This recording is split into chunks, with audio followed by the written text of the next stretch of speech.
Welcome to today's Emunah Minute.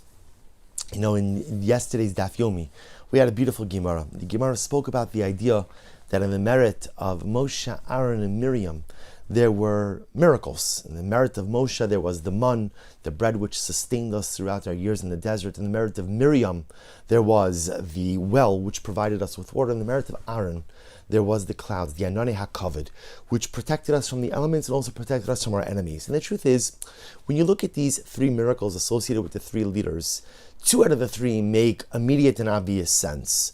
I understand in the merit of Moshe, we were given the man. Moshe Rabbeinu was the one who gave us our spiritual sustenance by giving us the Torah, by being the bridge between heaven and earth, and quite literally bringing down the Torah from the celestial sphere and giving it to us. So in the merit of the spiritual sustenance he gave us, we also have man, physical sustenance. Miriam Hanaviah, the older sister of Moshe Rabbeinu, was the one who watched over her baby brother's basket as it floated down the Nile. Miriam was the one who stayed there until she saw that Moshe was safe and secure. And in the merit of Miriam's watchfulness by the water, Klal Yisrael was given the well. But what about Aaron? In the merit of Aaron, we had the clouds. What's the connection between Aaron and the clouds? And the Heilige Rizhiner, the saintly Rabbi Yisrael of Rizhin, says something so beautiful. He said, what was the midah of Aaron? As we learn in Pirkei Avos, Heve mitalmidav Sharon, be a disciple of Aaron, oiv shalom v'rodev shalom, love peace, pursue peace. Aaron was a person who made shalom.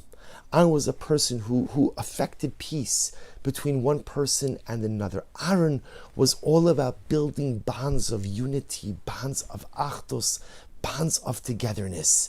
Aaron was the one who convinced people to share words of encouragement, to share words of love, to share words of inspiration, to share words of betterment one with the other.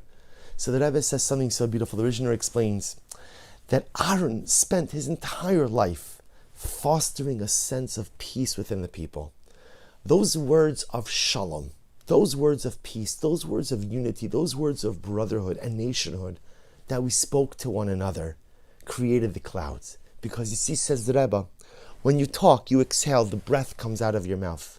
The Rebbe says the Anani HaKavod, the clouds of glory, were a combination of the breath which was created by all of the words of positivity that were encouraged by Aaron HaKohen. Every compliment that one Jew gave to another at the urging of Aaron, every words of encouragement spoken from one Jew to another at the encouragement of Aaron, words of peace and reconciliation that again were encouraged by Aaron. Those words, the breath that created by those words, came together and created the Anani HaKavod, created the clouds of glory, which shielded and protected Am Yisrael. So often we think that our words, or words in general, don't matter. The truth is, we know that's not true. Words create realities. Hurtful words create hurt, and positive words engender positivity. Words matter. Words created the Anani HaKavod, the clouds of glory, which sheltered and protected our ancestors for 40 years in the desert. And it's the words that we use which create the day-to-day realities of our lives.